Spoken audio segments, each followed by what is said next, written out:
Hi, my name's Brent. I'm one of the Black Rhino keepers here at Taronga Western Plains Zoo, and today is World Rhino Day.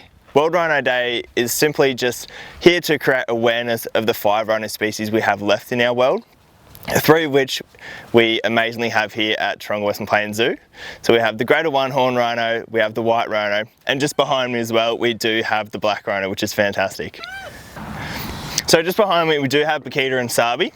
Bakita was born here at Taronga Western Plains Zoo, and Sabi is her most recent calf as well. She's roughly around 6 months old now and growing at an absolute rapid rate. Now, when looking at the black rhinos, their most unique feature is their prehensile upper lip. So pretty much what that is if you get your index finger and you put that on your top lip, that's exactly how they use it. So they use their lip because they're a browsing species. So these guys eat browse. So just here I've got some casuarina. So what they do is they grab this branch and they do wrap that up, and because they don't have front teeth either, they've got to push that food all the way into their back molars, which is absolutely incredible, and they can eat sticks roughly up to around that size, so it's absolutely incredible. Now, another big unique feature with these guys is it doesn't necessarily look like it at this point in time, but it's their social structure. So black rhinos are a solitary species, and they will only be found roughly in the wild when they do have a calf, if there's a pesky male following them around, or if they're just down at a watering hole, either having a drink or a wallow. Now, they're also one of the smaller species, so they're roughly in the middle.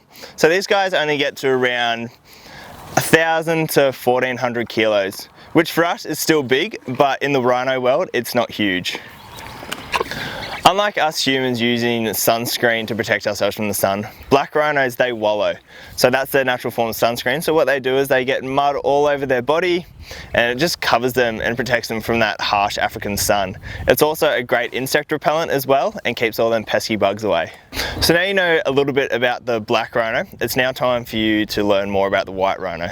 My name's Lee. I'm a white rhino keeper here at Taronga Western Plains Zoo. You guys just heard about the black rhinos, so let's take a look at some of the white rhinos. Behind me I've got our 4 female white rhinos here in the herd. We've got Kamari down here, Laquasi, Mika just in the middle there, and Mapani down the end. And right now they've got their heads down enjoying some lovely hay, which is their favourite thing to eat and pretty much the only thing they do eat. These type of rhinos are the largest rhino species out of them all, and a male can weigh up to about 2.5 tonnes. So as you can imagine, they have to spend a lot of the day grazing on grass. On average, they'll eat about 50 kilos of grass a day. So as these guys are grazers, they do have a very different lip to the greater one-horn and the black rhino species. Rather than having that prehensile finger at the top, they have just a big flat kind of padded lip on the top. And what that allows them to do is grab large big chunks of grass, so they can really scoff the grass down as fast as they can.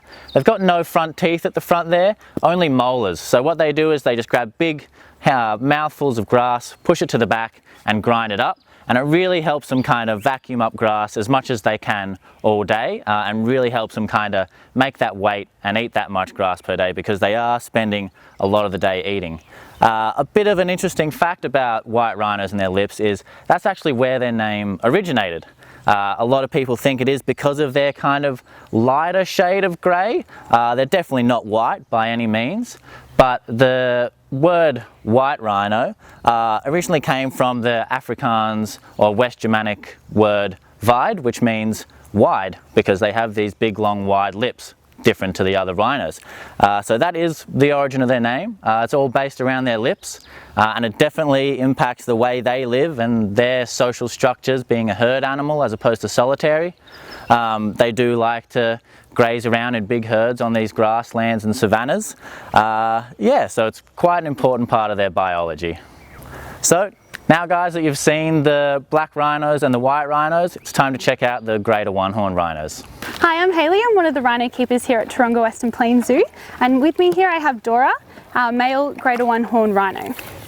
So Dora is one of 2 of this species here at Taronga Western Plains Zoo.